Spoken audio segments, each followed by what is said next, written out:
Uy, teka. Alam bang marami ang nandadaya ng mileage ng kanilang auto? Ha! Totoo! Pero, ano nga ba yung mileage?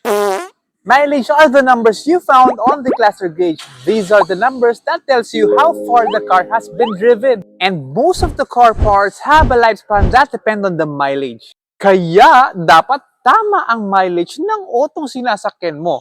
Bakit? Dahil dito nakasalalay ang safety mo. Bakit naman nila dinadaya yan? Para mabilis at mahal nilang mabenta auto. Kainis, no? So, gusto mong malaman kung totoo ang mileage ng auto tinitingnan mo nang hindi kailangan gumamit ng car scanner.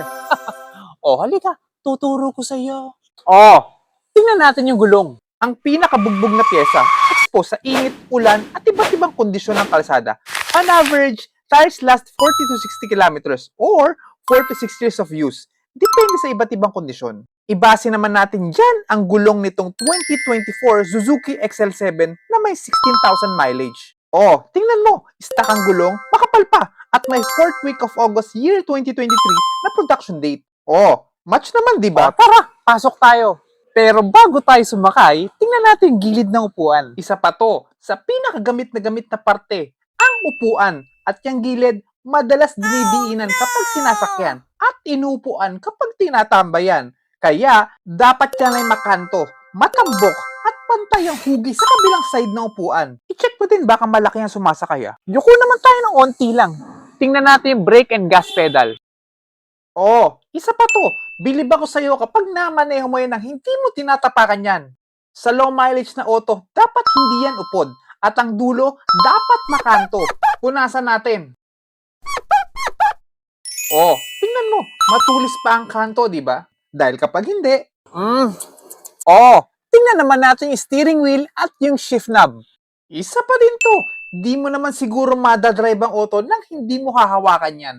Sa mababang milyahe na auto, dapat magaspang. Ramdam mo ang texture ng materyales. Pantay at hindi makintab. Madalas unang napupudpod ang parte na madalas hawakan. Ang kinis, di ba? Walang kupas, walang pudpud. At ganon din ang shift knob. Magaspang at hindi upod. Mangalkal naman tayo ng glove compartment. Yes, totoo. Mangalkal tayo na nakaraan. Hanap tayo ng service record ng auto, katulad ng service invoice or service booklet. Makikita natin sa mga dokumentong ito ang service date, service na ginawa, at yung mileage ng auto nung panahon na yon. I-check din natin ang service booklet. Makikita rin natin dito yung mga nabanggit na information. And once you discover the true mileage, do the math na lang kung magmamatch sa dialed mileage. Consider mo rin kung hindi na ginagamit ng original na owner.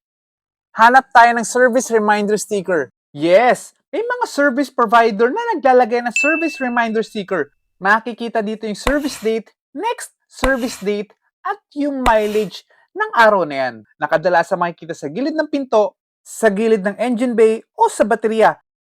And if you can find the service reminder sticker or the service booklet, you can visit the dealer to check the service record of the unit. At kapag nalaman mong tampered ang mileage ng unit na to, we are happy to give your money back.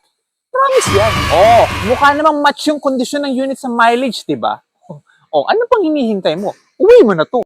Tama, uwi mo na tong 2024 Suzuki XL7 GLX Automatic. Mag-message ka lang o mag-iwan ka ng comment. I-follow mo na rin kami,